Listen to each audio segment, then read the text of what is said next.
നമ്മൾ ഉണ്ടാക്കാൻ പോകുന്നത് ചോക്ലേറ്റ് കേക്കാണ്. നമുക്കൊന്ന് ഉണ്ടാക്കി നോക്കാം. ഞാൻ മൈദ ഒരു പാത്രത്തിലേക്ക് ഒഴിച്ചു. അതിലൂടെ പഞ്ചസാര ഇട്ടിട്ടുണ്ട്, കൊക്കോ പൗഡർ, ബേക്കിംഗ് സോഡ, ഉപ്പ്, ബേക്കിംഗ് പൗഡർ. നമുക്ക് ഇത്ര നല്ലപോലെ ഒന്ന് മിക്സ് ചെയ്തെടുക്കാം.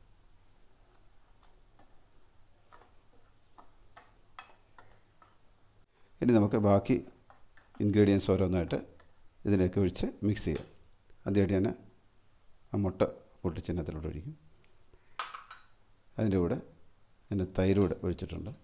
ഇത് രണ്ടും കൂടെ നമുക്ക് ആദ്യം നല്ലവണ്ണം ഒന്ന് മിക്സ് ചെയ്തെടുക്കാം. ഇതിലേക്ക് എണ്ണ കൂടെ നമുക്കൊന്ന് ഒഴിച്ച് നല്ലവണ്ണം ഒന്ന് മിക്സ് ചെയ്തെടുക്കാം.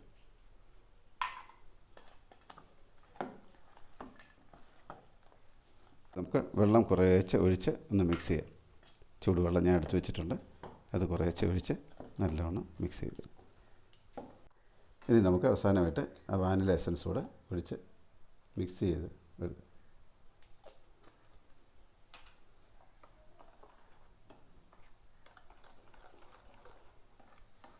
ഇനി നമുക്ക് കേക്കിൻ്റെ ബാറ്റർ, ഞാൻ എടുത്തിരിക്കുന്ന ഒരു കേക്കിൻ്റെ പാത്രമുണ്ട്. അതിൽ ശകലം എണ്ണ പുരട്ടി ഒരു ബട്ടർ പേപ്പർ വെച്ചിട്ടുണ്ട്. അതിലേക്ക് നമുക്ക് കേക്കിൻ്റെ ബാറ്റർ വെച്ച് കൊടുക്കും.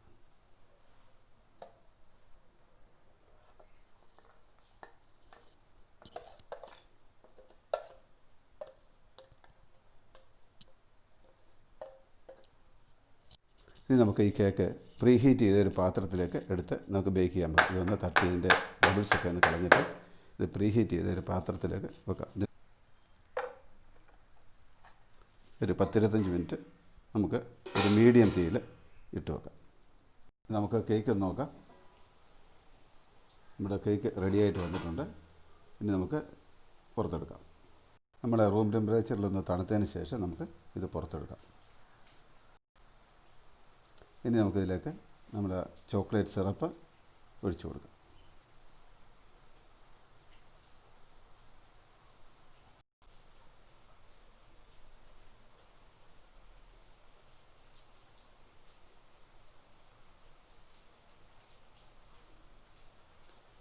ഇത് നമുക്ക് 1 മണിക്കൂർ ഒന്ന് ഫ്രിഡ്ജിൽ വെച്ച് തണുപ്പിച്ചിട്ട് നമുക്ക് കട്ട് ചെയ്തെടുക്കാം.